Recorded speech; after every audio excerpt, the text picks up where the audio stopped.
देखिए, जिस तरह से मौलाना अरशद मदनी का सामने बयान आया है, मैं उसकी मजम्मत करता हूँ, बहुत निंदा भी करता हूँ कि इस समय उन्होंने ये जो बयान देकर देश के माहौल को खराब करने जैसा बयान है, लोगों के अंदर डर पैदा करने जैसा बयान है, देश के अंदर अराजकता पैदा हो उसका बयान है। जिस तरह से वो एक जिम्मेदार संगठन के जिम्मेदार व्यक्ति हैं, उनको अपनी जिम्मेदारी का ध्यान रखते हुए इस तरह के बयान नहीं देने चाहिए थे। आज जिस तरह से उन्होंने अल फलाह यूनिवर्सिटी के हवाले से उनका समर्थन किया है, तो कहीं ना कहीं मुझे लगता है कि उन्होंने आतंकवाद का समर्थन किया है, आतंकवादियों का समर्थन किया है।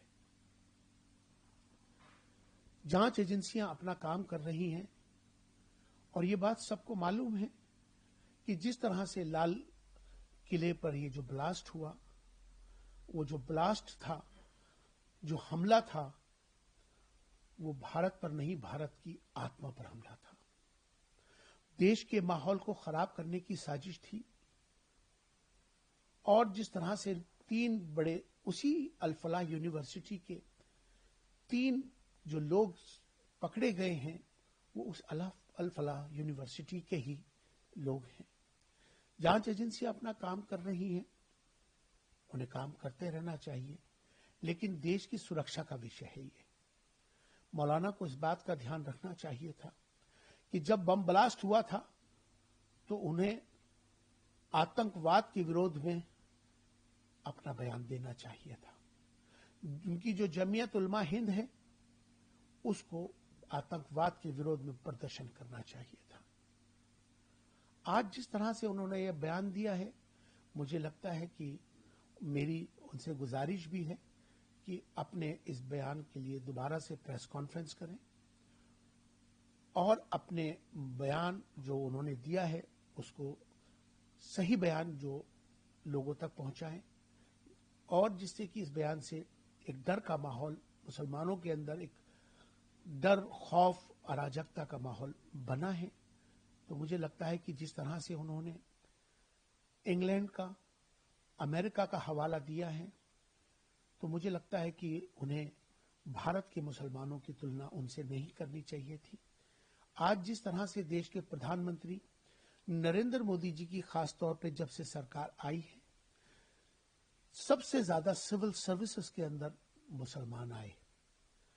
आज मुसलमान बिल्कुल गरीबी की रेखा के नीचे जा चुका है। प्रधानमंत्री नरेंद्र मोदी जी की योजनाओं का सबसे ज्यादा लाभ मुसलमानों को हुआ है। उन्होंने आज तक तो कोई तारीफ नहीं करी।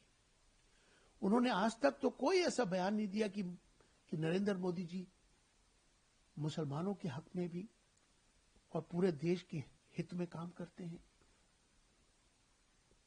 जिस तरह का उनका ये बयान है, अफसोसनाक है। मुझे लगता है कि उन्हें अपने दोबारा से सोच विचार करना चाहिए और दोबारा से पूर्ण विचार करने के बाद उन्हें प्रेस कॉन्फ्रेंस करके अपनी बात को सही रखनी चाहिए। आतंकवाद के विरोध में अपनी बात रखनी चाहिए। आतंकवादी का यकीनन कोई मजहब नहीं होता है, लेकिन जो लोग पकड़े जा रहे हैं वो मुसलमान हैं, वो मुस्लिम यूनिवर्सिटी है, तो उनको भी इसके विरोध में आना चाहिए, जिससे कि देश का माहौल अच्छा बने और आपस में हम सब मिलकर, जिस तरह से प्रधानमंत्री नरेंद्र मोदी जी के नेतृत्व में भारत विश्व गुरु बन रहा है, हम सब उसमें उनका सहयोग करें। मुख्यमंत्री योगी आदित्यनाथ ने सभी जिलाधिकारियों को निर्देश दिया है कि घुसपैठियों की पहचान कर उन पर कड़ी कार्रवाई की जाए, उनके लिए अस्थायी डिटेंशन सेंटर बनाया जाए और बाद में सही प्रक्रिया का इस्तेमाल करते हुए उन्हें उनके देश वापस भेज दिया जाए। यकीनन बहुत अच्छा कदम, सराहनीय है।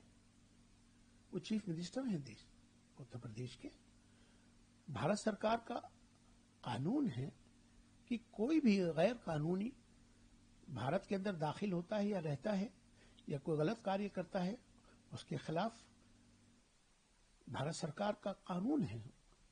तो सरकार अपना काम कर रही है और सरकार उन तमाम, और मैं समझता हूं कि खाली उत्तर प्रदेश नहीं, पूरे भारत के अंदर जितने भी घुसपैठिए हैं भारत के अंदर है, उन सबको ढूंढ ढूंढ कर पकड़ना चाहिए और उनको जो भारत का कानून है उसकी सजा जो उनको देनी चाहिए या उनके देश उनको वापस भेजना चाहिए। क्योंकि देश के अंदर जो लाभ सबको मिल रहा है, कहीं ना कहीं वो लाभ का फायदा वो भी उठाते हैं। तो कहीं ना कहीं हमारे साथ नाइंसाफी भी होती है, जो लोग यहाँ हैं उनका हक मारा जाता है। तो मुझे लगता है कि जो सरकार कार्रवाई कर रही है वो सराहनीय है, हमें उनके साथ खड़े हैं। विधायक हुमायूं कबीर ने कहा है कि 6 दिसंबर को वह लोग मुर्शिदाबाद में बाबरी मस्जिद की नींव रखने वाले हैं और उस दिन हजारों लाखों लोग वहां पर मौजूद होंगे और कई बड़े मुस्लिम नेता भी उस इवेंट का हिस्सा बनेंगे। मुझे लगता है कि ये धर्म के नाम पर, मस्जिद के नाम पर जो राजनीति कर रहे हैं, उन्हें धर्म पर या मस्जिद पर राजनीति नहीं करनी चाहिए। लेकिन अगर वो किसी तरह की कोई मस्जिद की बुनियाद बाबरी मस्जिद के नाम से करना चाहते हैं, तो मुझे लग रहा है कि देश के माहौल को दोबारा खराब करने की कहीं ना कहीं कोई साजिश है। ये जांच का विषय है। चूंकि बांग्लादेश बिल्कुल बगल में है, कहीं ना कहीं मुझे ये बू बांग्लादेश से आ रही है। तो ये जांच का विषय है और उस पर जांच जरूर होनी चाहिए। जहां तक टीएमसी की बात है, वो टीएमसी के एमएलए हैं और ममता बनर्जी चीफ मिनिस्टर हैं, तो ममता बनर्जी को उस पर संज्ञान लेना चाहिए। और फिर भी वो उसकी संग बुनियाद रखना चाहते हैं, तो क्या ममता बनर्जी उस मस्जिद में नमाज पढ़ेंगी? क्या उस मस्जिद की संग बुनियाद ममता बनर्जी रखेंगी?